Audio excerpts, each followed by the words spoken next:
Good afternoon and happy, what's today? Wednesday? It's Wednesday. It's hump day. We're back with another local business owner, person in our community. Very interesting topic today. When I was in school, my worst subjects were geometry and chemistry. And the woman we're about to bring on was a teacher within the Palm Beach County School District for over 37 years. Chemistry teacher. She tutors chemistry and organizational skills. I don't think I need chemistry anymore, but maybe when my kids are at that level, I may be giving her a call. So I'm going to bring on Jeff, owner of Echo Fine Properties, Jeff Lichtenstein, and Miss Nora Ugalde. Ugalde. I've heard them all. She's got the periodic table behind her, which I did terrible with. The mixing and the So I figured out I was very good at avoiding. So I didn't take chemistry ever. So I don't even know, is HEs at helium? I really want to learn now because I watched Breaking Bad and Helium, right. That was my worst subject. I started off good and then it just went. But I'm gonna let Jeff take it away. So years ago, for both of our kids, we needed a tutor in the area, and Miss Ugalde became, recommended. And you get, every so often, you get an A referral, where you just get somebody who goes above and beyond at what they do. And Nora Ugalde is one of those, people who, she's not going to say it about herself, but she really is, where she's more than just a tutor. Let me just put this pin on her, and she takes an interest in your child and helps with everything from organization to walking to doing all sorts of things for life lessons that you could never that have no monetary a price on it. So we've really been honored to have her in our lives. And anytime I see anything like on Facebook, who can teach this, she's right up there, because it's just not, okay, here's my 45 minutes or hour up. That's just what she does. So Nora has a deep background in chemistry, but she teaches other subjects as well. So, why don't you tell everybody about your background and what you do in terms of tutoring?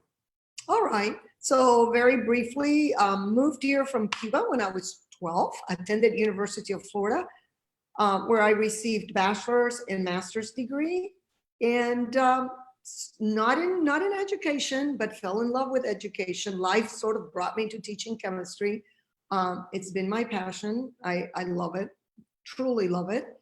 And kids, students, being able to maybe have a little bit of influence on the people that they are going to be, that they're going to become, has been a passion of mine. I've been teaching in the county I taught for 37 years and tutored for many of those years. And now it's what I do. I tutor sometimes full-time. And what other subjects do you teach besides chemistry? I biology, I've done high school algebra, Spanish. I can help with just about any subject. I can be of help with just about any science or math subject. What do you see? What's going on with kids right now, besides the parents having a new respect for teachers? Yes. And maybe kids having the same thing. I think that's something, one of the positive things that may come out of this is that parents really will understand what a teacher does and how a teacher does it. And I think it's going to be sort of enlightening for parents and the community at large, because I tell you what, teachers have on a dime been able to just switch what they do and do it beautifully. I'm still connected with many, many teachers, and I know what they're doing. As far as the kids today that are doing this, they're a little apprehensive. They're teenagers. I get it. I understand it. Some of them have, these rites of passages that they've not been able to experience have been really tough for them. And so as teachers, we have now another to do more than we normally do in terms of understanding where the kids are coming from that perspective, not something we've ever encountered. They are, besides being apprehensive, they've taken really well to learning online. I found that my business decreased because many students are not being as challenged as they might be in the classroom. Many of them feel they really don't need extra help. But I still have a few kids I'm tutoring, and they've adapted very, very well. They're ready to go back. They're ready to see their friends. And this has been a real test for them. What are the better teachers doing right now? Like what strategies have you heard that have worked well on an online basis? So as far as strategies, many of my friends who teach science are still having the kids do some hands-on projects at home. Here's an example. One of the teachers for my fourth grader had her research sound, and she had to make a little sound pattern coming from certain frequencies of sound. She had to find a material that would be able to, to catch the frequency and scatter salt in a certain pattern. So she had to do that and explain it to the teacher. Other teachers at the high school level are doing a lot of one-on-one with kids. Kids can call them, kids can text them, something you normally don't see in your everyday teaching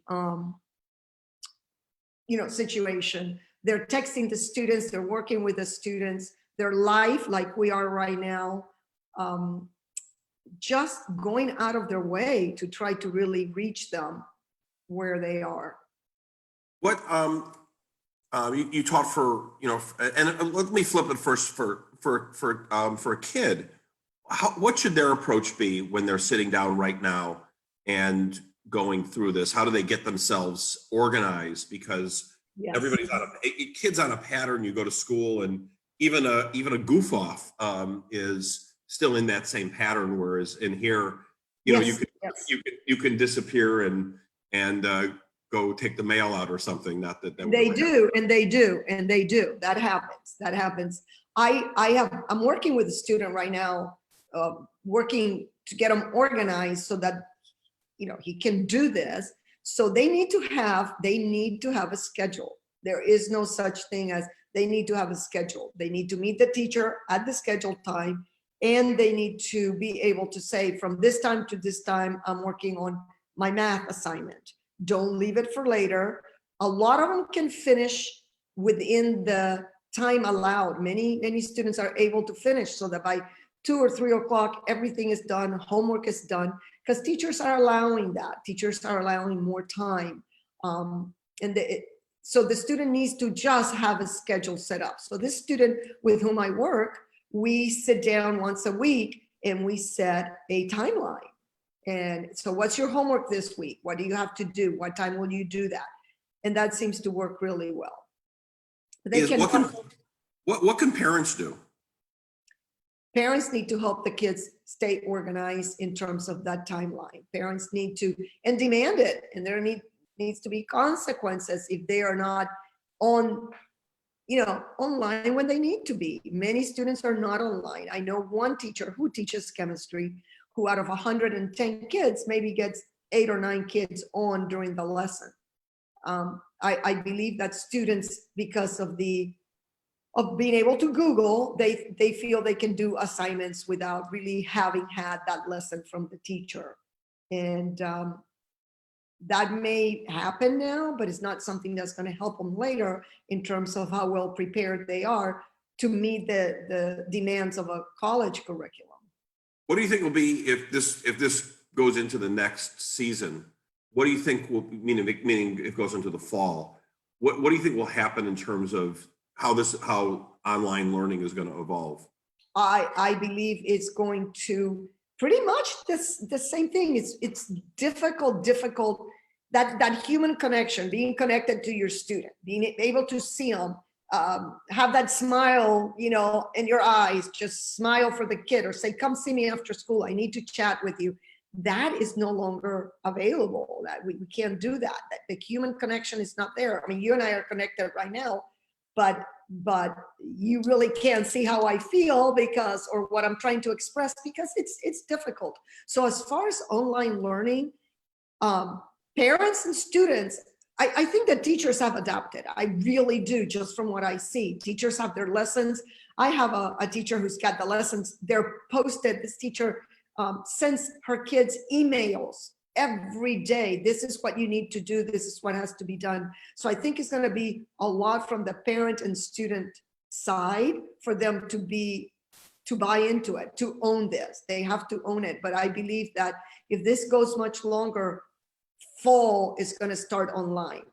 I personally, like our daughter is so organized, we don't really have any issues. The social piece though is hard because so much of school, I think it's the social interaction. I don't know how much group projects teachers are doing out there. I think it's really important so that the kids can interact with each other. yes, I think that's the biggest thing that they're missing. Jade is at Dreyfus and she's on the school paper, so that part helps because there's different pieces there. Rob, how are your kids doing? Because you're at a younger, yours at a younger age. It's my dog's barking. It's pretty good. We have somewhat of a schedule. It could be probably a little better, but they get all their work on Monday and they have the whole week to do the work. And then if you have questions for the teachers, you can do a Zoom virtual, like say there's questions. Knock on wood, we've been pretty good with being able to help the kids with the homework. But it's been pretty good. I have to say, Palm Beach County School District's been pretty organized. Sorry, my dog's barking. Palm Beach County School District's been pretty organized, at least with getting the right tools for the kids to be able to work. So it's been all right. Yeah, I know of other districts. Again, my granddaughters, they literally go to school from beginning to end. Every teacher comes in for 1 hour, sits with a child, Zooms with the student, and allows them to work on their own, to ask questions. So they're there all day, like they're going to school. Other teachers have live sessions that they schedule. Like Rob says, at the high school level, every teacher has a live session every day, and the kids can meet her or him at certain times. And then they have work that they have to complete, and that's a difficult part, because as a teacher, the kids who are working, the kids who are not working, you can call a parent and say, this needs to be done. But now it's a little different, very different.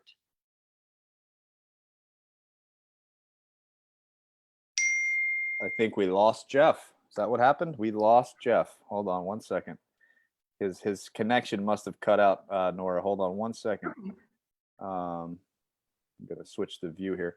So, like I said earlier, I made the joke with you that chemistry was probably my worst subject in school. How do you take a kid who's, say, doing not so well in a class, and it's hard sometimes because they want to give up, or I hate this class, I don't like chemistry, when maybe they just don't like it because they're not doing so well and they're not understanding it. Right. How do you take them and make them maybe like it a little more and learn about it? Well, that happened to me many, many, many times.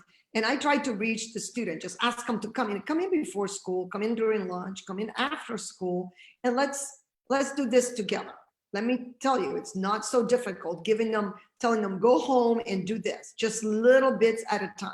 Today, I want you to achieve this. This is our goal for today, little bits at a time, but mainly that personal connection that you make with a student, that you get to know beyond 35 kids in the classroom on an individual level. I know that I would always have my kids in my room, talking to them, and the parent connection. I call parents all the time, talk to them, ask about the student, anything I need to know about that child that I wouldn't get from just doing the classroom. Jeff, So Jeff's internet went down. That's where he lost him. yeah, he's rebooting. Yeah, he's So, rebooting.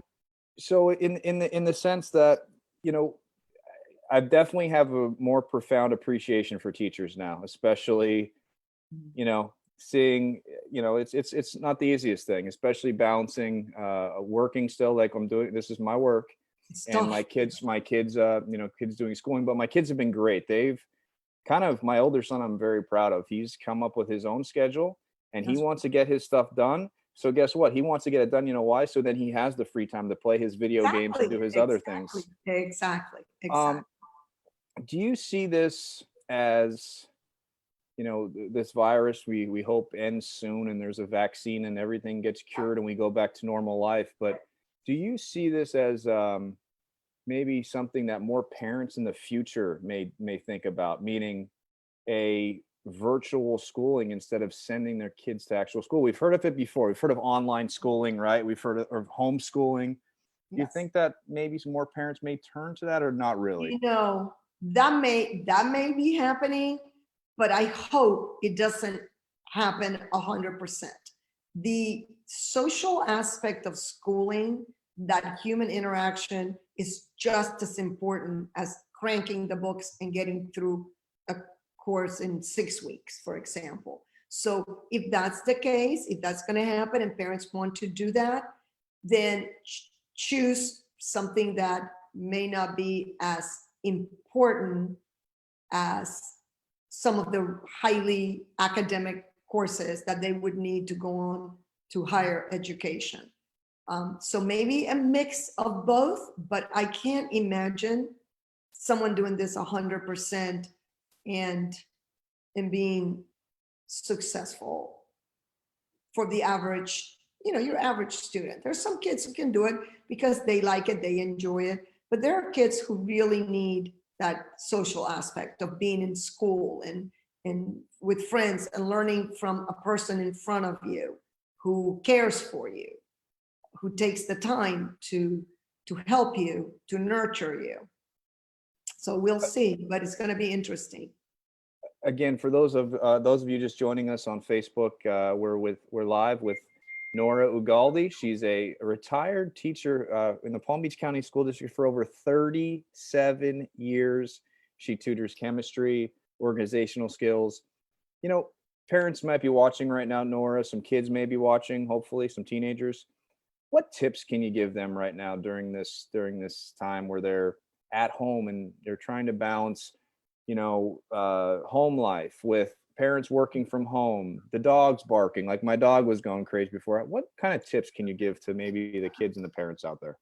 For the kids who are old enough to understand that this is temporary, that this will be over and we will go back slowly probably, but to our normal lifestyle. For those kids to understand that everyone in their household is going through exactly the same issues, whether the parents are working or they're going to school. And this is a time for the family to really be able to sit down and as a whole come up with solutions to be able to make it as seamless as possible, to get their schedule, help around the house, be conscious of getting online, working with their teachers, and just doing what they need to do to get through it, and then be proud of it at the end. Be able to look back and say, you know, we did it and we did it well. And I think one benefit nowadays for kids, at least, you know, is you're always. I always say you're always learning, right? You're always learning throughout your whole Absolutely. life. You're always learning. Yeah. You know, when I was a kid, we had Encyclopedia Britannicas and the dictionary and books. We had to go to the library, right, to take out books. But you're probably too young to remember the card catalog. I do remember. No, I do remember the card catalog. I do remember going, and they'd have the thing. Try being up at UF doing a Trump paper and going through those stacks. I do. Those cards. Yeah. Yeah, I went to Temple University in Philadelphia, and I remember it was one of the last years of the card catalog. It Our disappeared. kids don't have no clue. Yeah. But it's so much easier now for kids to continue learning. You know, Absolutely. YouTube. I mean, there's a lot of different places to go to find out information. You make sure it's reliable information and good information. but you just don't want to see kids get sucked into the trap that I'm not at school. It's still school. Absolutely. It's still school right Absolutely. now. I'll give you an example. So I taught AP chemistry for many, many years, and I work with some AP chemistry students. I'm working with them, getting them ready for the final, for the big exam at the end. And there is the College Board put out on YouTube practice for these tests. So the kids see the test question, they work on it, and then they click, they enter, and here comes the teacher explaining to them step by step how to do that question. So the resources are there, huge number of resources, and the kids probably know they're there. So it's just how much that student wants to do it. It really basically rests on what their goals are and how much time and effort they want to put into it.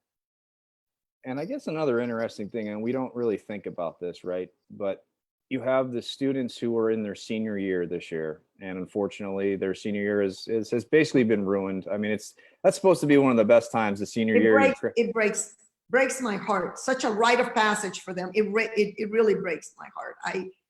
There's not much I can say to them other than so sorry. This is awful. But for someone that it may be in that senior year, or they're in, maybe let's just say they're junior and they're getting ready to decide colleges and things like that. And right now it's a tough time for everyone. What would be your advice to those people that are borderline? Their grades are all right. They need to get their grades up a little bit. Their scores need to come up if they want to get into that special college that they want to go to. What would be your advice to those students? Well, as a senior now, really, there's not much they can do in terms of changing their grade point average and that, from that academic standpoint. But my advice is, if they want it, they can achieve it. If you can think it, you can achieve it. So there is absolutely nothing wrong with, if you're not ready for the college, or the college is not ready for you, to do a year at the community college. Nothing wrong with that. It's a good transition. A year is not that long a period of time, and really work hard then. Show those colleges that you learned from either your mistakes or from the situation you were in, and then you can go to that special school. It's okay. It really is okay. Once you get into the school that you want to go to, you'll find your niche and life will be wonderful. It's just going to be a little bit, a different roadmap. It's going to be a different roadmap today from what a senior had to travel a year ago. So those, again, that are just joining us, Nora Ugalde. She's a retired Palm Beach County School District teacher for over 37 years, folks. She now tutors, she's been tutoring, but she tutors children, young adults in chemistry, organizational skills. Nora, if someone's interested, they're watching this and they're like, yep, my kid needs help in chemistry. He needs it. How can they get in touch with you? They can email me. Should I? Yeah, what's your email address? Yes. Just spell it out. It's nchente@aol.com. NCHENTE@AOL.com. So parents, if you're out there watching and your kid needs some help in chemistry, reach out to Nora. Jeff speaks, we lost Jeff's connection. His internet went down at home, but Jeff speaks very highly of you, Nora. And I love his children. I've worked with both of his kids and they're wonderful. I can understand why. 37 years as a teacher, that God bless you. God bless you. I'm sure you had it was, I know a lot of teachers, when they retire, they, like anything, they miss it. They say, I miss it. I miss the classroom a lot.